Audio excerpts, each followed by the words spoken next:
게빈 뉴섬 캘리포니아 주지사가 어제 주정연설에서 LA에서 샌프란시스코로 이어질 고속철도의 프로젝트를 철회한다고 밝혔습니다. 지난 5일 남가주에서 라스베가스로 향하던 경비행기 추락사고로 숨진 한인 조종사와 탑승객의 신원은 조종을 했던 32세의 주정호 씨, 탑승자는 캐나다 국적의 28살 레이첼 박 씨로 확인됐습니다.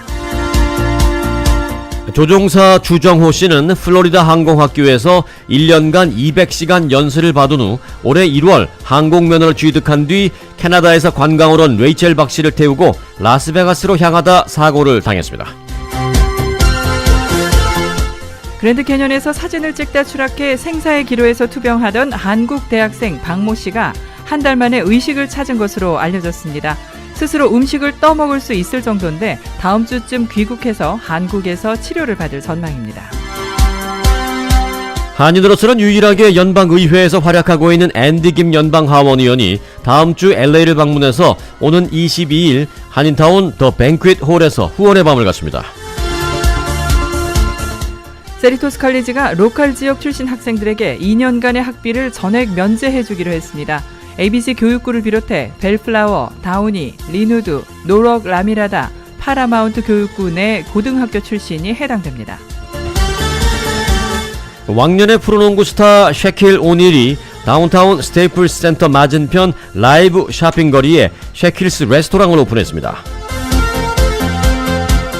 워싱턴을 방문 중에 위안부 문제에 대해 일왕이 사과하면 해결될 것이라는 발언을 한 문희상 국회의장이 일본이 이를 빌미로 격한 반응을 보이고 있는 데 대해 사과할 일이 아니다라고 일축했습니다.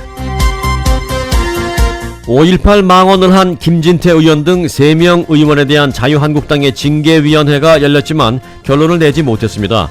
징계심의위원들은 징계에 반대하는 사람들이 몰려와서 도망다니듯 몰래 회의를 해야 했습니다. 문재인 대통령이 다음 달 초 최대 7개 부처 장관을 바꾸는 중폭 개각을 단행할 것으로 보입니다. 박영선, 우상호 의원에 대해 청와대가 검증에 착수한 것으로 알려졌습니다. 베트남 외교장관이 어제부터 평양을 방문해서 김정은 위원장의 의전 문제 등을 본격적으로 조율하고 있는 것으로 알려졌습니다. 주한미군 방위비 분담금 협상을 두고 한국과 미국이 한 발씩 양보해 협의를 이끌어냈다고 하지만 트럼프 대통령은 서명의 잉크가 마르기도 전에 한국의 분담금을 더 늘려야 할 것이라고 말했습니다. 내년 협상을 위해 벌써부터 으름장을 놓고 있습니다.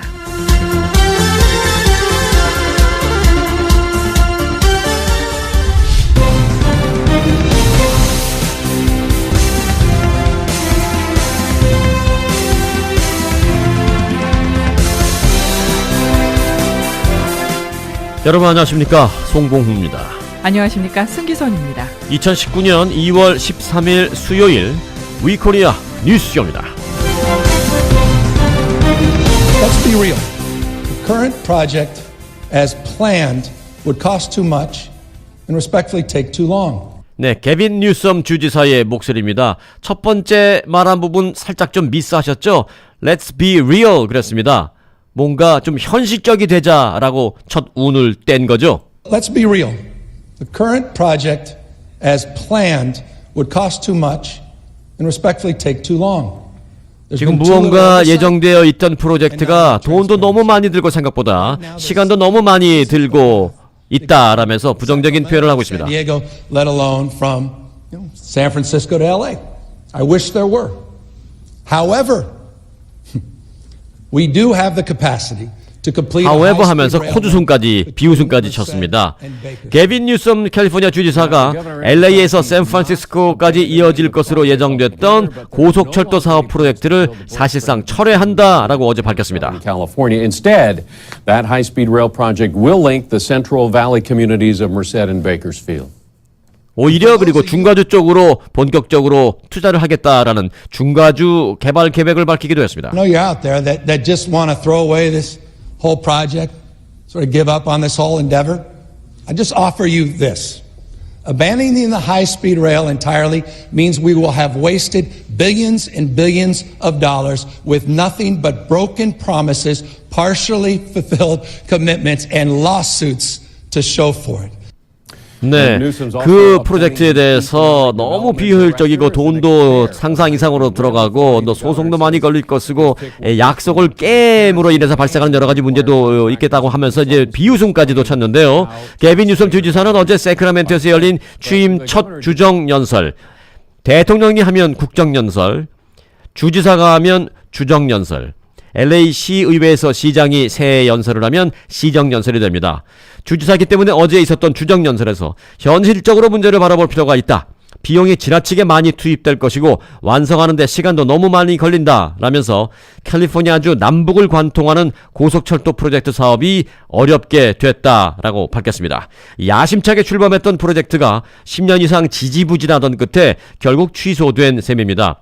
일각에서는 이번 철회 결정을 놓고 캘리포니아의 망신이다라고 비판하고 있습니다. 하지만 개빈 뉴섬 주지사는 필요 없는 것에 이렇게 낭비를 하고 싶지 않다라고 밝혔습니다. 대신에 남가주에서 북가주를 잇는 그런 철도 사업은 미루지만 인구가 적은 중가주 철도 사업을 완성하는 것이 오히려 낫다라고 하면서 오히려 중가주 쪽에 투자 계획을 밝히기도 했습니다. UC 멀세드가 있는 멀세드, 또 프레즈노, 베이커스필드 등지에 대한 투자 계획은 의지를 피력하기도 했습니다. 이 고속철도 사업은 지난 2008년 주민투표를 통해서 확정된 바 있습니다. 당초에는 370억 달러가 투입될 예정이었습니다만은 지난해 완공 비용이 약 1000억 달러까지 육박할 것이라는 추산 조사가 나오면서 무산 가능성이 일찌감치 대두된 바 있는데 어제 개빈 뉴섬 주지사의 주정연설을 통해서 공식적으로 철회됐습니다.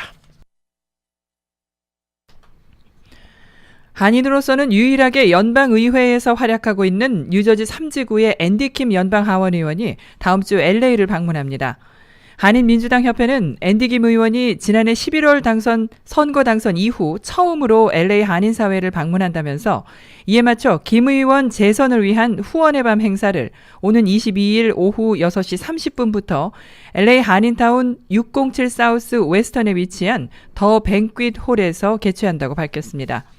앤디 킴 의원은 연방 국무부에서 외교전략 오피서로 근무한 뒤에 오바마 행정부 시절인 2011년부터 2013년까지는 아프가니스탄 주둔 나토군 사령관 참모를 지냈고 2013년부터 2015년에는 백악관 국가안보회의 NSC 이라크 담당 디렉터로 활약했습니다. 연방하원 군사위원회 소속인 김 의원은 한반도 현안에 대해 크고 강한 목소리를 내겠다고 밝히기도 했습니다.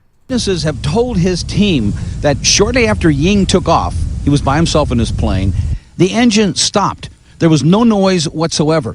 네, 지난 5일 남가주에서 라스베가스로 향하던 경비행기 추락사고로 숨진 한인 조종사와 탑승객의 신원이 어제 오후에 확인됐습니다. 리버사이드 카운티 셰리프국이 확인을 했는데요. 당시 사고 경비행기를 몰았던 조종사는 올해 32살의 주정호 씨이며 탑승자는 캐나다 국적의 레이첼 박 씨로 확인됐습니다. 주정호 씨는 32살, 그리고 캐나다 국적의 레이첼 박 씨는 28살로 확인됐습니다. 셰리프국에 따르면 이들은 지난 5일 오후 5시 30분쯤 엘먼티니의 샌 게브리얼 밸리 공항을 이륙해서 라스베가스 공항으로 향하던 중 1시간도 채 안 된 6시 15분쯤 팜스프링스 공항에서 북서쪽 약 12마일 떨어진 62번 도로 인근 산악지역에 추락해서 숨진 채 발견됐습니다. 조종사 주정호 씨는 플로리다 항공학교에서 1년간 200시간의 연수를 받은 후에 올해 1월 항공면허를 취득한 것으로 알려졌습니다. 이후 주정호 씨는 추가로 100시간의 항공연수를 받기 위해 남가주로 와서 코로나에 있는 플라잉 아카데미 항공학교에 재학 중이었는데 지난 5일 학교로부터 세스나 기종의 경비행기를 빌려 캐나다에서 관광을 온 레이첼 박 씨를 태우고 라스베가스로 향하던 길에 추락사고를 당했습니다. LA시의회가 모피 가공 및 판매 금지에 관한 조례안을 어제 통과시켰습니다. 표결은 13대 1로 찬성이 많았지만 만장일치가 아닌 관계로 의회에서 절차상 재투표를 거친 뒤에 에릭 가세티 시장의 서명을 받게 될 예정입니다. Council just approved an ordinance to make LA the largest U.S. city to ban the sale and manufacture of almost all fur products. The ordinance is going to be phased in. It will take 만약 폴 코레츠 의원과 밥 블루멘필드 의원이 공동 발의한 이 조례안이 통과되면 LA시 안에서는 동물의 털로 만든 옷과 모자, 귀마개, 핸드백, 액세서리 등의 제조 및 판매가 전면 금지됩니다. 다만 예외로 인정되는 경우는 가주 수렵 낚시국 면허 소지자가 사냥한 경우, 또 기존에 있던 중고품 거래, 또 종교적인 이유로 사용하는 상품이나 시정부가 인정한 경우 등입니다. 한편 조례는 2년간의 유예 기간을 두고 2021년부터 시행될 예정으로 LA는 샌프란시스코와 버클리, 웨스트 헐리우드의 뒤를 잇지만 단연 전국에서 가장 큰 모피 판매 금지 도시가 될 전망입니다. 미국의 유명 관광지 그랜드 캐니언에서 발생한 추락 사고에 뒤늦게 관심이 쏠리고 있습니다. 지난해 12월 30일 대학생 25살 박모 씨가 그랜드 캐니언에서 실족해 수십 미터 절벽 아래로 떨어졌는데요. 인근 병원으로 옮겨져서 수술을 받은 박 씨는 머리를 크게 다쳐서 깨어나지 못하고 있습니다.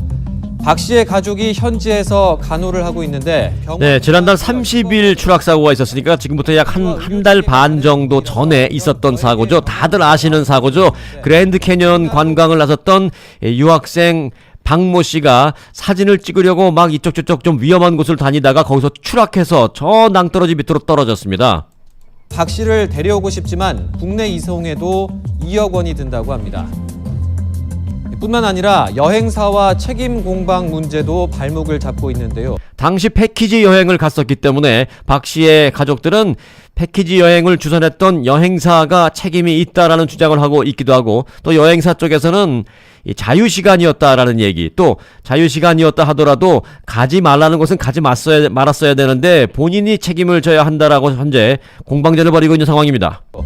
캐나다 유학을 마치고 귀국을 앞둔 박 씨는 여행사를 통해 패키지 여행으로 그랜드 캐니언을 찾았다가 사고를 당했습니다. 박 씨의 가족들은 위험 지역에서 가이드의 인솔이 적절했는지 의문이라며 여행사에도 일정 부분 책임이 있다는 입장입니다. 하지만 여행사는 자유시간 중에 벌어진 일이라며 여행자 개인의 책임이라고 맞서고 있어서 보험 처리도 불투명한 상황인데요. 네, 자, 이 박 씨. 부산의 동아대학교에 재학 중이었다가 유학을 왔다. 돌아가는 길이었던 것으로 알려지고 있는데 20대 박 씨 한 달 넘게 현지 그랜드 캐니언 인근에 있는 현지 병원에서 의식불명에 빠져 있었고, 그를 제외한 나머지 유가족과 여행사 그리고 한국 청와대의 국민청원에는 한국 정부의 돈을 들여서라도 미국 병원 100만 불에 달하는 병원비를 주고 또 20만 달러에 달하는 이송 비용도 다 한국 정부의 돈으로 박 씨의 병원비도 처리하고 박 씨를 데려오자라는 청와대 국민청원까지도 있었는데요. 동참하는 사람들은 많지는 않았는데 지금까지 약 한 2만 명 정도 동참을 하고 있는 것으로 알려지고 있는데, 그렇게 논란이 되고 있는 과정에 박 씨는 의식불명 상태에 한 달 넘게 빠져 있었습니다. 자, 그런데 그 박 씨가 의식에서 깨어났습니다. 그랜드 캐니언에서 추락했던 대학생 박모 씨가 깨어났습니다. 의식을 찾지 못한 채 병상에 누운 지 한 달여 만입니다. 박 씨 모교인 동아대 측은 아직까지 정확한 문장을 구사하긴 어려워도 혼자서 밥을 먹을 수 있을 정도로 회복했다고 설명했습니다. 박 씨가 스스로 음식을 떠먹는 모습에 가족들은 환호하며 기뻐한 것으로 전해졌습니다. 박 씨는 20일쯤 한국으로 돌아올 전망입니다. 동아대 측은 응급환자 이송 전문 간호 인력을 파견할 예정이라고 밝혔습니다. 박 씨는 한국에 이송된 뒤에도 한동안 치료를 받아야 합니다. 박 씨의 추락 사고는 지난해 12월 30일 발생했습니다. 1년간 캐나다에서 어학연수를 한 박 씨는 귀국 전날 그랜드 캐니언을 들렀다가 사고를 당했습니다. 이후 병원비가 10억 원대에 이른다는 사실이 알려지면서 친척이 정부가 도와달라는 국민청원을 내기도 했습니다. 박 씨는 이제 의식을 찾아 한국에 돌아올 수 있게 됐지만 아직 병원비 문제나 사고에 대한 책임 공방은 해결되지 않은 상태입니다. JTBC 박상국입니다. 네, 한국의 문희상 국회의장 지금 미국을 방문 중에 있습니다. 미국 방문 중 가장 먼저 방문을 했던 이 워싱턴 DC에서 기자 간담회를 갖는 자리에서 이런 말을 했습니다. 일본 왕이 위안부 할머니의 손을 잡고 정말 잘못했습니다. 죄송합니다. 저희가 부끄럽습니다라는 그 말을 한다면 일본과의 여러 가지 문제가 한 번에 해결될 수 있는데 그게 정말 복잡할 거 아니다. 그러니까 일본 왕은 전범의 아들이 아니냐. 그러니까 그런 사람이 할머니 한번 손잡고 정말 잘못했어요. 그 말 한마디 하면 다 풀어질 수 있는 거예요. 라는 말을 했습니다. 이 발언 이후에 일본이 지금 여론이 들끓고 있습니다. 어떻게 우리 일왕을 이렇게 표현할 수 있느냐라는 얘기인데요. 그 발언 내용 잠시 들어보시기 바라겠습니다. 제가 미리 막 이렇게 얘기한 이유는 문희상 국회의장의 목소리는 들리지만 클리어하게 안 들릴 수 있기 때문에 내용을 미리 소개를 해 드린 것입니다. 몸에 아드님 아니세요? 그러니까 그런 양반이 할머니 한번 손 잡고 정말 잘못했어요. 그 말 한마디가 딱 풀어지는 거예요. 네, 이런 말을 했는데 지금 일본에서 논란이 되고 있는 상황입니다. 그 후의 소식입니다. 네, 들으신 것처럼 위안부 문제에 대해 일왕의 사과를 언급한 문희상 국회의장의 인터뷰를 두고 아베 총리까지 나서서 발언 철회와 사죄까지 요구하고 있습니다. 그러자 문 의장이 자신이 사과할 사안이 아니다라고 일축했습니다. 문 의장은 평소 지론을 얘기했던 것이라며 일본 지도자의 진정 어린 사과가 있어야 위안부 문제의 본질이 해결된다고 거듭 강조했습니다. 그분은 전번에 주범의 아드님 아니세요? 그러니까 그런 양반이 할머니 한번 손 잡고 정말 잘못했어요. 그 말 한마디가 딱 풀어지는 거예요. 이 인터뷰가 나간 뒤 북핵 외교 일환으로 여야 대표단과 미국을 방문 중인 문희상 국회의장은 당시 발언 취지를 설명했습니다. 일왕을 전범 주범 아들로 칭한 건 지도자의 진정어린 사과를 강조하는 맥락에서 나온 표현이라고 했습니다. 하지만 발언 자체를 철회하고 사죄까지 하라는 일본의 요구엔 평소 지론을 말한 것이라며 자신이 사과할 사안은 아니라고 받아쳤습니다. 지금도 그 생각이 변하는 거 없어요. 한마디만 하면 된다. 일본을 상징하는 최고의 사람이라면 아베 총리고 김복동 할머니가 원했던 건 엽서 하나라도 보내달라는 거였어요. 아베 총리는 이틀째 문 의장 발언을 문제 삼았습니다. 政権が変わったからといってそれが覆されるようになったらですね、国と国との関係というのはそもそも成り立たなくなってしまう。 일본 외무상과 정부 대변인인 관방장관도 문 의장 발언을 고리로 한국 때리기에 나선 상황. 이를 의식한 듯 문 의장은 양국 간 합의는 지켜져야 한다고 생각한다면서도 위안부 문제는 피해자가 있기 때문에 사과와 용서가 이루어져야 본질이 해결된다고 강조했습니다. KBS 뉴스 송영석입니다. 네, 문희상 국회의장이 워싱턴 DC 방문 중에 일왕이 사과 한마디 하면 될 것이다라는 그런 얘기를 하자 아베 총리가 발끈하면서 지금 논란이 일고 있죠. 마치 이 내용만 들으면 아베 총리가 일본 왕, 일왕을 상당히 존경하고 떠받들고 위하고 보호하는 것처럼 들립니다마는 사실 아닙니다. 일왕의 어떤 소신과 아베 총리의 소신은 완전 다릅니다. 자, 지금부터 3년 전의 뉴스 잠깐 앞부분을 전해드릴 텐데요. 3년 전 뉴스에 이런 뉴스가 있었습니다. 일본 왕이 아베에게 일침을 가했는데요. 아베가 자꾸 군사대국화를 하니까 일본이 군사대국화되는 것이 우려스럽다. 일본은 미래를 위해서 과거 전쟁을 반성해야 한다라는 말을 했습니다. 누가요? 일왕이. 누구에게요? 아베 총리에게. 일본의 군사대국화를 경계하는 아키히토 일왕이 과거 전쟁을 반성하는 것이 일본의 미래를 위해 중요하다고 강조했습니다. 아베 정권의 안보 법안 처리에는 우회적으로 우려를 나타냈습니다. 도쿄에서 최명신 특파원이 보도합니다. 자, 이게 3년 전에 있었던 뉴스입니다. 1933년생으로 직접 태평양 전쟁을 경험한 아키히토 일왕. 82세 생일을 맞아 일본이 저지른 과거 전쟁에 대한 반성의 중요성을 거듭 강조했습니다. 先の戦争のことを十分に知り、考えを深めて 과거의 전쟁을 충분히 알고 깊이 생각하는 것이 일본의 미래에 매우 중요합니다라는 내용입니다. いくことが日本の将来にとって極めて大切なことと思います。 일왕의 이 같은 발언은 미래 세대에게 전쟁에 대한 사과의 숙명을 지게 해서는 안 된다는 아베 담화와 뚜렷하게 대조를 이룹니다. 여기에서 한 발 더 나아가 지난 1년을 돌아보면 전쟁을 다시 한번 떠올리게 됐다며 아베 정권의 안보법안 강행 처리를 우회적으로 비판했습니다. 네, 이렇게 아베와는 좀 다른 소신을 갖고 있는 일왕. 이게 3년 전의 뉴스라고 말씀드렸죠. 그로부터 한 2년이 지난 1년 전의 뉴스를 들어볼까요? 이때 아베는 일본 왕에 대해서 이런 말을 했습니다. 일왕의 역할은 그저 기도하는 것뿐이다 라고 말했습니다. 완전히 무시하는 발언이죠. 이때 일본 왕 측에서는 일왕이 충격을 받았다라는 그런 측근들의 얘기도 나왔습니다. 생전 퇴위를 희망한 아키히토 일왕.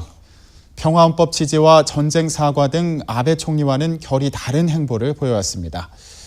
그런데 최근 아베 총리와 가까운 보수 인사들의 발언이 알려지면서 큰 충격을 받았다고 합니다. 어떤 일인지 도쿄에서 황보현 특파원이 보도합니다. 네, 요건 1년 전 소식입니다. 지난해 8월 아키히토 일왕은 돌연 스스로 물러나겠다는 뜻을 밝혔습니다. 身体の衰えを考慮するとき 점차 신체가 쇠약해지는 것을 고려할 때 지금까지처럼 온 힘과 온 마음을 다해 일을 할 수 없습니다.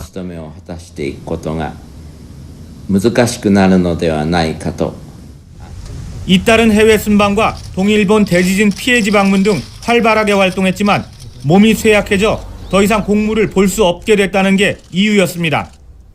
일왕이 사망한 뒤 후계자가 그 자리에 오르는 게 일반적인 만큼 생전 퇴위에 대해선 아무 규정이 없어 아베 총리는 곧바로 사적인 자문기구를 만들어 이를 논의하게 했습니다.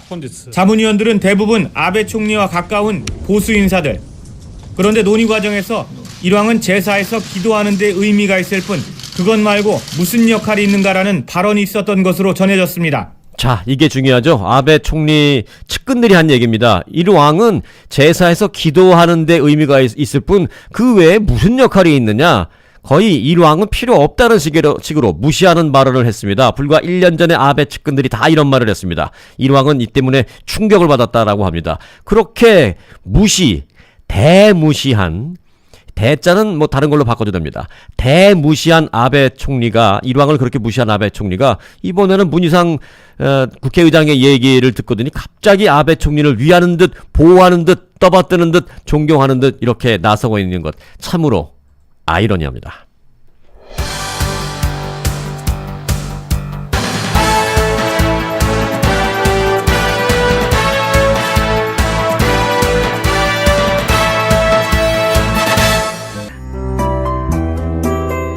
오늘 날씨 전해드립니다. 남가주는 오늘 비가 내리겠습니다. 비는 금요일까지 계속되겠고요. 오늘 비 올 확률은 70에서 90%, 목요일인 내일은 100%, 금요일은 50에서 60% 지역에 비가 내리겠습니다. 3일 동안의 강우량은 2인치 안팎이 될 것으로 예상하고 있고요. 바람이 10에서 15마일로 불겠습니다. 기온은 어제보다 10도가량 오늘 떨어지면서 쌀쌀하겠습니다. 버뱅크와 놀스리지, 벤츄라의 오늘 낮 최고 기온은 55도, 샌디에고 64도, 그 외의 지역은 58도에서 61도 보이겠고 밤 최저 기온은 샌디에고가 57도, 얼바인과 산타모니카 LA 지역은 55도, 그 외의 지역은 50도에서 53도입니다. 금요일까지 비가 온 후에 토요일부터 다음 주 초까지는 맑은 날씨가 계속되겠습니다.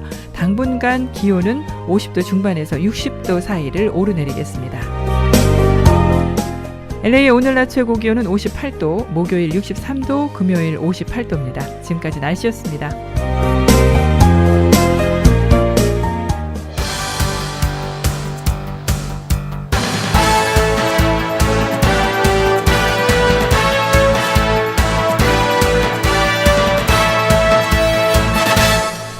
네, 지금 대한민국은 40년 전에 있었던 가슴 아프고 참담하고 비극적인 5.18 광주 민주화 운동과 관련해서 서로 다른 시각, 다른 의견, 다른 소신을 밝히면서 국론이 분열되고 있습니다. 바로 자유한국당 소속 3명의 의원들이 그 중심에 있는데요. 물론 지만원 씨라는 사람의 발언도 문제가 되고 있습니다. 자유한국당 3명의 의원들은 이렇습니다. 김진태 의원, 이종명 그리고 김순례 의원인데요. 그러면 정확히 이 사람들이 무슨 얘기를 했느냐? 간단하게 정리하면 이렇습니다. 김진태 의원은 이런 말을 했습니다. 5.18 문제만큼은 우리 우파가 물러나서는 안 된다 라고 말했습니다. 이종명 의원은 논리적으로 5.18이 북한군이 개입한 폭동이었다는 것을 밝혀내야만 한다 라고 말했습니다. 이 두 사람 말의 공통점은 5.18 민주화 운동이라는 표현을 쓰지 않고 있죠. 그저 5.18이라고만 합니다. 그리고 자유한국당의 원내 대변인인 김순례 의원은 종북 좌파들이 5.18 유공자라는 이상한 괴물 집단을 만들어내서 우리의 세금을 축내고 있다라는 말을 하기도 했습니다. 그리고 앞서 말씀드렸던 그 지만원 씨라는 보수 인사는 이런 말을 했습니다. 5.18은 북한 특수군 600명이 내려와서 주도한 게릴라전이었다. 전두환은 영웅이다. 광주의 영웅은 북한군에 부하내동해서 부역한 세력들이다 라는 말을 하기도 했습니다. 이 때문에 지금 국론이 크게 분열되고 있는데요. 어제 국회 앞에서는 시민들이 서로 나와서 서로 소리를 지르면서 아수라장이 되기도 했습니다.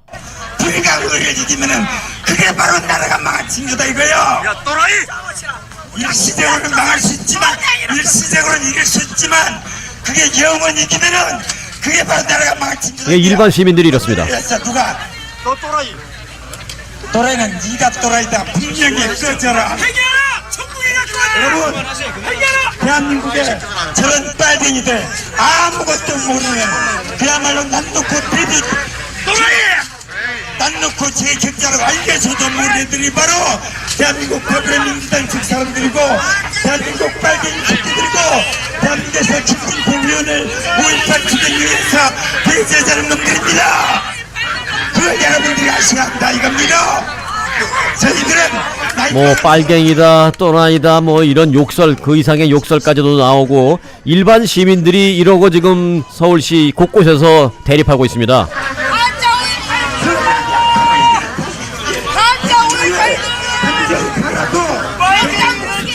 네, 어떻게 이어져 내려온 우리 한민족, 대한민국인데 지금 이러고 있습니다. 서울시 곳곳에서 지금 시민들이 이러고 있습니다. 이 땅에 발을 지켜낼 것입니다.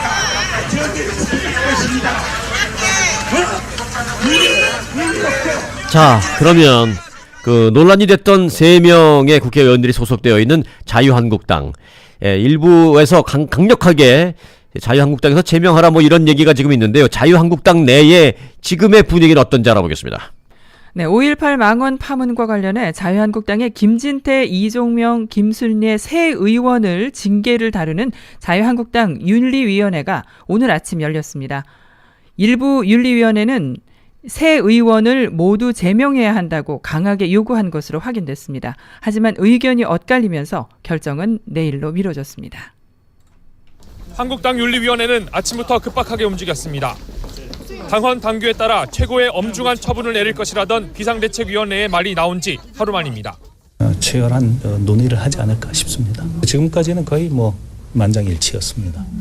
공지됐던 회의 장소를 옮겨가며 취재진과 시위 세력을 따돌렸습니다.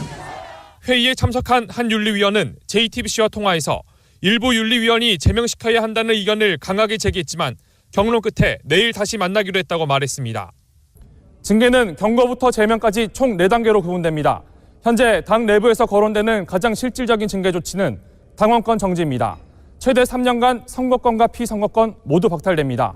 이보다 더 강력한 징계 조치로는 탈당 권유와 제명이 있지만 현역 국회의원의 경우 의원총회 의결을 거쳐야 합니다. 특히 징계 대상인 김진태, 김순례 의원은 각각 당 대표와 최고위원 후보 등록을 했는데 당의 결정에 따라 이번 전당대회 후보 자격을 잃을 수 있습니다. 당 윤리위원회는 내일 오전 7시 30분 회의를 열고 결론을 낼 예정입니다. JTBC 정종문입니다. 네, 자 지금 5.18 망언 앞서도 제가 대표적으로 무슨 말을 했는지를 간단하게 정리를 해드렸습니다만은 일부 보수 세력 가운데 아주 극보수 세력이 이 5.18과 관련해서 망언을 하고 있는데 몇 가지로 이제 정리를 할 수 있습니다. 우선 광주 민주화 운동은 이 북한군이 투입된 그런 게릴라전이었다라는 말이 대표적으로 많이 나오고 있고요. 또 지만원이라는 사람으로부터 이 얘기가 제일 지금 반복돼서 나오고 있고요. 광주 민주화 운동이 아니라 그건 폭동이라고 불러야 한다라는 얘기까지 나오고 있습니다. 그리고 5.18 유공자들도 이후에 좌파 세력으로부터 마구잡이로 선정이 됐다. 지나친 특혜를 받고 있다. 유공자로 선정된 사람들을 투명하게 공개하고 재검토해야 한다라는 말을 하고 있습니다. 투명하게 공개하고 그 말은 맞는데 라고 생각할 수 있습니다만은 사실 한국 법적으로 유공자로 선정된 그 명단을 공개할 의무는 없습니다. 대부분이 사실은 공개하지 않고 있다라는 것이 현실이다라고 말씀드릴 수 있습니다. 자, 이런 상황에서 그러면 자유한국당의 당권을 잡겠다라고 전당대회에 나선 황교안 전 총리, 오세훈 전 시장, 이들의 입장은 어떨까요? 알아보겠습니다. 한국당의 우경화를 막겠다며 당대표 선거에 뛰어든 오세훈 후보가 5.18 문제를 언급했습니다. 유공자 아닌 분이 뛰어들어간 부분이 있다. 분명히 하자라는 문제 제기는 망언소동 속에서 묻혀 지나가고 있는 듯해요. 문제의 공청회를 주최하거나 참석한 행위는 잘못됐다고 비판하면서도 정작 가짜 유공자를 검증하자는 주장은 되풀이한 겁니다. 5.18 유공자 명단을 공개하는 건 이미 법원의 판단을 거쳐 불가능한 일로 결론이 났습니다. 황교안 전 총리는 줄곧 애매모호한 메시지만 내놓습니다. 논란에서 일단 비켜나 있자는 취지로 보입니다. 이런 모든 갈등들이 조속히 잘 정리가 되고 또 우리가 미래로 나갈 수 있는 길을 찾아가게 되기를 바랍니다. 징계 여부와 그 수위에 대해서도 언급을 피하는 모습입니다. 또 윤리위원회에서 또 여러 의견들을 수렴해서 잘 처리하리라고 생각합니다. 어쨌거나 언행에 조심해야 된다고 생각합니다. 내일은 충청과 호남 지역 합동연설회가 열립니다. JTBC 임소라입니다.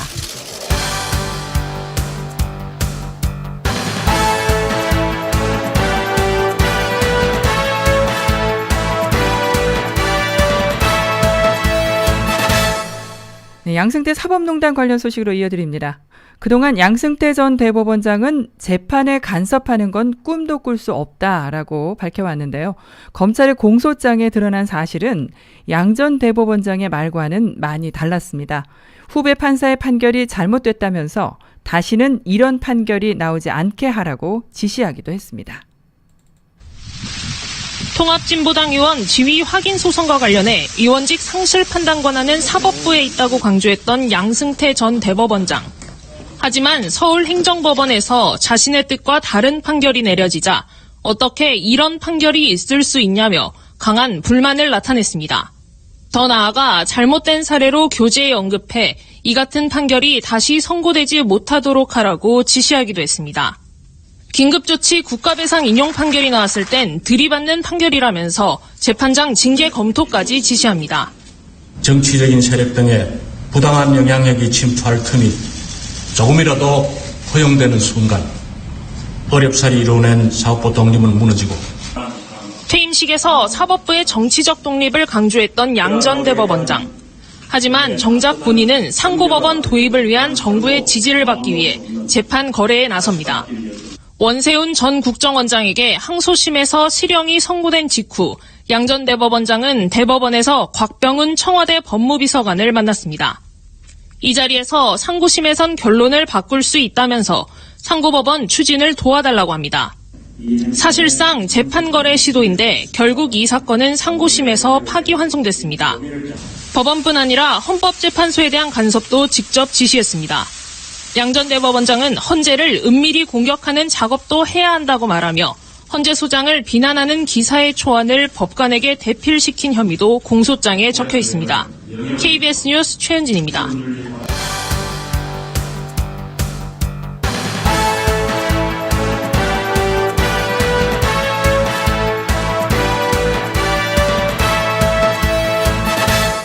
(2월 13일) 수요일 위코리아 뉴스쇼 함께하고 계십니다. 이 시간은 위코리아 실리콘밸리 지사의 마이크 홍 지사장이 보내온 실리콘밸리 소식입니다. 스탠포드 대학이 신생아 유전자 조작과 관련해 자체 대학 교수와 연구진들이 참여했다는 정보에 발칵 뒤집어졌습니다. 블룸버그 뉴스에 따르면 스탠포드 대학 교수와 연구진 일부가 중국 과학자와 함께 세계 최초의 유전자 조작 신생아를 만들었다는 정보에 스탠포드 대학이 자체 조사에 들어갔습니다. 중국인 과학자는 스탠포드 대학에서 박사 후 과정을 마쳤으며 시술에 참여한 것으로 알려진 스탠포드 교수와 연구진은 동료인 것으로 알려지고 있습니다. 세계 최초 유전자 조작으로 태어난 신생아 사건은 지난해 11월로 거슬러 올라갑니다. 지난 11월 중순께 중국의 한 과학자가 세계 최초의 유전자 조작 신생아를 낳는 과정을 주도했다고 밝혀 전 세계의 주목을 받았습니다. 이는 생명공학이 금기로 여기던 경계 한쪽을 발로 걷어찬 엄청난 사건이었습니다. 중국 선전시 남부과학기술대의 허첸구이 박사는 크리스포 유전자 과외 기술을 활용해 유전자를 조작한 한 부부의 체외수정 배아를 산모에게 착상시키고 건강한 쌍둥이를 출산하는 과정을 도왔다고 전했습니다. 유튜브에 공개한 영상에서 허첸쿠이는 몇 주 전 아름다운 두 명의 중국인 아기 루누와 나나가 세상의 다른 아이들처럼 울음소리를 내며 탄생했다고 밝혔죠. 그는 현재 두 아이는 아이의 부모인 그레이스와 마크 부부의 집에 있다고 말했습니다.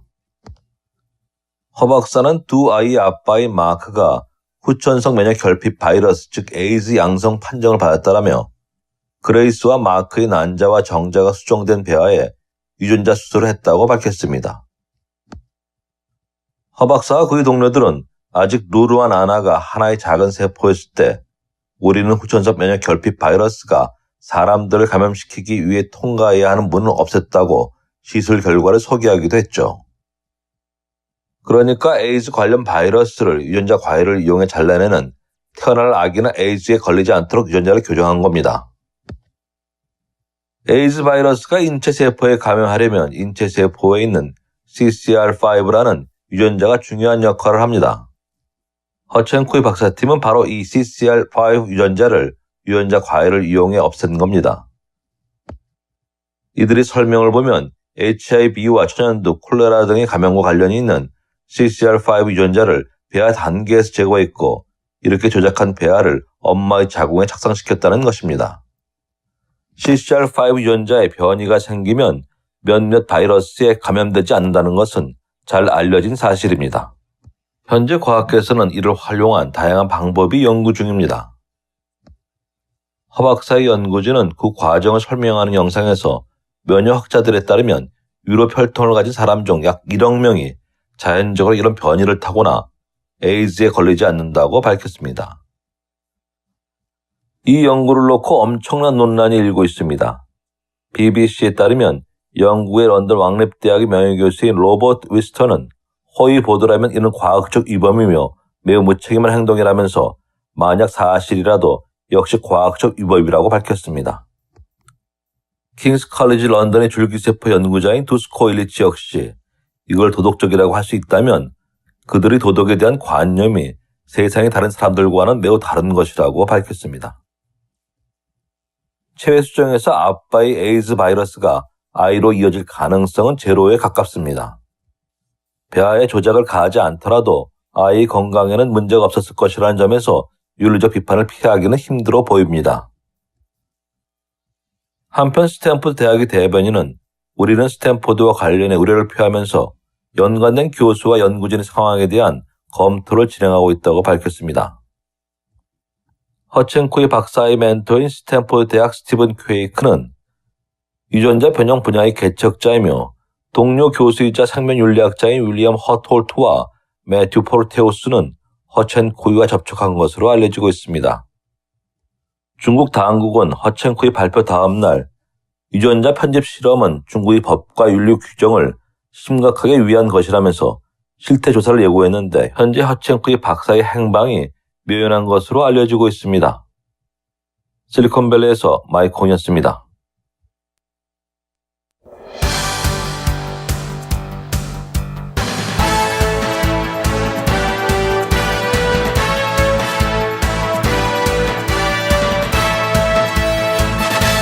(60초) 후에 돌아옵니다. 2019년 2월 13일 수요일 위코리아 뉴스쇼 함께하고 계십니다. 자, 한국 소식 계속 이어드리겠습니다. 1박 2일 프로그램의 연출자인 나형석 PD와 배우 정유미 씨의 불륜설을 유포한 사람들이 검거되면서 이른바 찌라시 수사의 파장이 이어지고 있습니다. 찌라시를 만들거나 퍼나르다 적발된 사람들은 모두 죄가 되는지 몰랐다라고 주장했습니다. 하지만 경찰은 심각한 죄로 보고 120단계에 걸친 유포 과정을 역추적해가며 피해자가 아니고 피의자들을 붙잡았습니다. 가십거리니까 그냥 간단한 수다 주제? 그 정도로 생각하는 것 같아요. 친구들이 보낸 거니까 관심은 가서 많이 봤던 것 같아요. 나영석 PD와 정유미 씨에 관한 지라시를 만들거나 퍼나른 피의자들의 생각도 비슷했습니다. 얘기거리로 전달했다거나 죄가 되는지 몰랐다고 했습니다. 하지만 일부는 경찰 조사 과정에서 뒤늦게 잘못을 알고 다신 그러지 않겠다며 반성문을 내기도 했습니다. 배우 정유미 씨 측은 이후에도 합의나 선처는 없다는 입장입니다. 경찰은 지난해 10월 고소장을 접수한 뒤 수사에 들어갔습니다. 해당 가짜뉴스가 불특정 다수에게 퍼지는 결정적 계기가 된 이른바 오픈 채팅방부터 들여다봤습니다. 처음에 누가 메시지를 올렸는지 계속 거슬러 올라가며 추적했습니다. 이 과정에서 중간 유포자 수십 명이 참고인 조사를 받았습니다. 경찰은 결국 120단계를 거친 끝에 최초 작성자인 방송작가 이모 씨와 프리랜서 작가 정모 씨를 찾아냈습니다. 흔적이 남는 지라시 작성과 배포는 결국 꼬리를 밟히고 말았습니다. JTBC 연지환입니다. 이렇게 수사기관이 적극적으로 나서고 있지만 지라시와의 전쟁은 오늘도 이어지고 있습니다. 유명인뿐 아니라 일반인까지 무차별적으로 피해를 보고 있는 겁니다. 이에 대해 법원은 실형을 선고하면서 엄벌을 하고 있습니다. 배우 김하중 씨는 지난해 8월 난데없이 사망설에 시달렸습니다. 이후 가수 구하라 씨가 극단적인 선택을 하려 했다는 가짜뉴스가 퍼졌습니다. 그때마다 당사자들은 큰 고통을 겪었습니다. 일반인도 예외는 아닙니다. 지난해 여름엔 대기업 사원 A씨가 직원들과 잠자리를 했다는 가짜 정보가 소셜미디어를 타고 번졌습니다. 인사정보까지 나돌면서 A씨는 정신과 진료를 받았습니다. 사회적 논란이 커지면서 법원도 단죄에 나서고 있습니다. 소셜미디어에서 신상을 폭로하는 강남 패치 계정을 운영하던 20대 정모 씨는 2017년 8월 1심에서 징역 10개월을 선고받았습니다. 소문만 듣고 사실 확인 없이 일반인 31명의 신상과 사생활 정보를 폭로했다는 겁니다. 2심에선 결국 피해자와 합의를 한 끝에 집행유예를 선고받았지만 법원은 피해 결과가 무겁다고 했습니다. 또 경쟁사 직원이 강도 높은 야근 때문에 과로사한 것처럼 메시지를 작성한 온라인 유통업체 직원도 지난해 4월 벌금 500만 원이 확정된 바 있습니다. JTBC 신아람입니다. 스마트폰 과잉 의존, 이 유아나 청소년들 사이에서 나타나는 현상이라고 생각해 왔습니다. 그런데 의외로 60대 연령층의 스마트폰 의존 증상이 심각하다는 조사 결과가 나왔습니다. 어떤 이유인지 알아봤습니다. 쌀쌀한 날씨 속 서울 도심의 한 공원. 스마트폰 산매경에 빠진 노인들을 쉽게 찾아볼 수 있습니다. 335 모여 이야기를 나누거나 바둑이나 장기를 즐기던 예전과는 달라진 모습입니다. 뉴스 보고 사진을 전송하고 카카오톡 손자단을 전송하는 게 많으니까 하루에 차 안에서 한 2-3시간, 많을 때 3-4시간 볼 때도 있고. 이런 현상은 통계로도 확인되는데 한국정보화진흥원 조사 결과 스마트폰에 과의존하는 60대가 65만 명을 넘어섰습니다. 60대 연령층 7명 가운데 1명꼴입니다. 스마트폰으로 주로 본 건 대화 메신저와 라디오 앱 등인데 은퇴한 뒤 역할을 잃고 소외된 60대가 스마트폰을 탈출구로 삼았다는 분석입니다. 60대 이상의 어르신분들에게는 하나의 이제 놀이도구이자 소통의 수단으로 사용이 되시는 것 같아요. 그러다 보니까 메신저라든가 SNS라든가 팟캐스트라든가. 문제는 현재 스마트폰 과의존 예방 대책이 유아나 청소년에게만 맞춰져 있어 뒤늦게 스마트폰을 이용하기 시작한 60대가 관리 사각지대로 남았다는 점입니다. 적절한 스마트폰 이용이 인지 능력을 개선시켜준다는 의견도 있지만 지나친 몰입은 오히려 삶의 질을 떨어뜨린다는 경고가 함께 나오고 있습니다. KBS 뉴스 김범주입니다.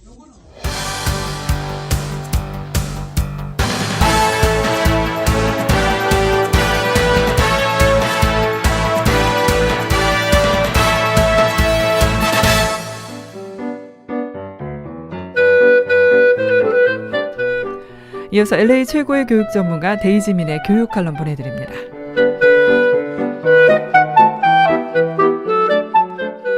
안녕하세요. 교육전략가 데이지민의 교육 이야기입니다.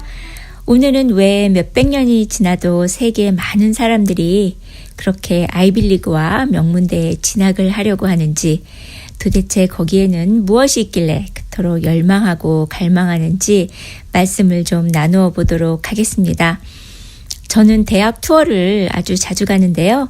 학생들과 또 학부모님들과 이렇게 대학 투어를 가다 보면 일단 부모님들은 주로 학교 주변의 환경 또는 시설 등에 초점을 많이 주시고 또 학생들은 학교의 프로그램이나 또 클럽 등에 관심을 많이 가지게 됩니다.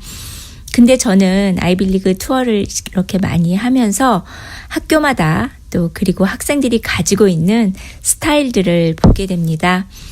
어쩜 그렇게 신기하게도 비슷한 분위기의 학생들을 캠퍼스마다 그렇게 다 모아놨는지 신기할 정도입니다. 저도 아들을 대학에 보내고 나서 학교를 방문할 때마다 느끼는 것이 어쩜 우리 아들하고 다 그렇게 비슷한 성격의 애들이 올망졸망 모여서 생활을 하고 있는지 정말로 신기했습니다. 역시 미국 입학사정관들은 참으로 대단하고 학생들을 위한 배려와 또 개개인의 개성을 존중하는 미국 대학 역시 참으로 대단하다 느낍니다. 저의 개인적인 사견이지만 명문대학일수록 학생에 대한 배려와 학생들에 대한 투자를 아끼지 않는 것 같습니다. 대학교 1, 2학년 때는 전공보다 또 교양 과목 수업을 좀 듣게 하는 경우가 많고요. 성적도 패스 페일로 선택할 수 있는 옵션을 주기도 합니다. 교양 과목 수업을 이제 많이 듣게 하는 이유 중에 하나는 또 많은 학생들이 수업을 듣기 때문에 새로운 친구들을 사귈 기회를 많이 제공을 해주고 또 1학년 때부터 너무 성적 스트레스를 받지 않게 하기 위해서 성적도 패스, 페일로 선택할 수 있는 옵션을 주는 것입니다. 네, 명문대학일수록 학생 개개인에 필요한 것을 최대한 지원해주고 학생들의 꿈을 이루기 위해서 지원을 아끼지 않습니다. 수업이 상당히 다양하고 학생이 전공을 바꾸는 것을 제한하지 않고요. 또 다양한 해외 연수 프로그램이나 인턴십의 기회도 많이 주고 있습니다. 또 학교 내에서 유명 인사들을 많이 초청해서 강연이나 세미나를 많이 주최를 해주고 또 학생들의 문화생활비까지도 보조를 해줍니다. 네, 한 가지 추가로 말씀을 좀 드리자면 아이빌리그 대학이나 또 명문대학에서 가장 뛰어나게 배울 점은 끊임없이 학생들의 능력과 재능에 도전을 하게 하고요. 또 힘들지만 엄청난 경쟁을 하면서 인생을 배우는 것을 몸에 익히고 대학을 졸업하게 된다는 것입니다. 물론 모든 대학에는 심한 경쟁이 있습니다. 하지만 아이빌리그 대학일수록 학생들을 뽑을 때부터 우수한 성적은 기본이고 뛰어난 과외활동 그리고 리더십 등 많은 면들을 고려해서 학생들을 뽑기 때문에 대학에 가서도 경쟁이 더 심할 수밖에 없습니다. 하지만 학생들이 워낙 고등학교 때부터 그렇게 생활을 해왔고 또 모든 학생이 대학에 와서도 당연히 그렇게 생활을 하기 때문에 그 경쟁 속에서 끊임없는 도전을 배우게 됩니다. 네, 꼭 명문대나 아이빌리그를 졸업했다고 해서 출세를 하는 것도 아니고 돈을 많이 버는 것도 아닙니다. 하지만 자녀가 목표를 높게 잡고 아이빌리그 진학을 하기를 원한다면 부모는 당연히 자녀를 응원해야 합니다. 목표를 높게 잡고 적당한 스트레스는 꼭 필요합니다. 경쟁은 고달프지만 값진 것입니다. 경쟁을 즐길 줄 알아야 또 인생도 즐길 수가 있습니다. 공부나 대학이 인생의 전부가 아니다라고 주변 분들이 많이 말씀을 하십니다. 근데 인생의 전부도 아닌 공부나 대학 그 하나도 달성을 하지 못한다면 인생을 살면서 과연 무슨 일을 얼마나 잘할 수 있을까요?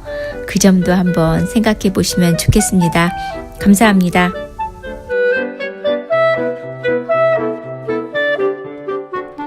이상은 LA 최고의 교육 전문가 데이지민의 교육 칼럼이었습니다.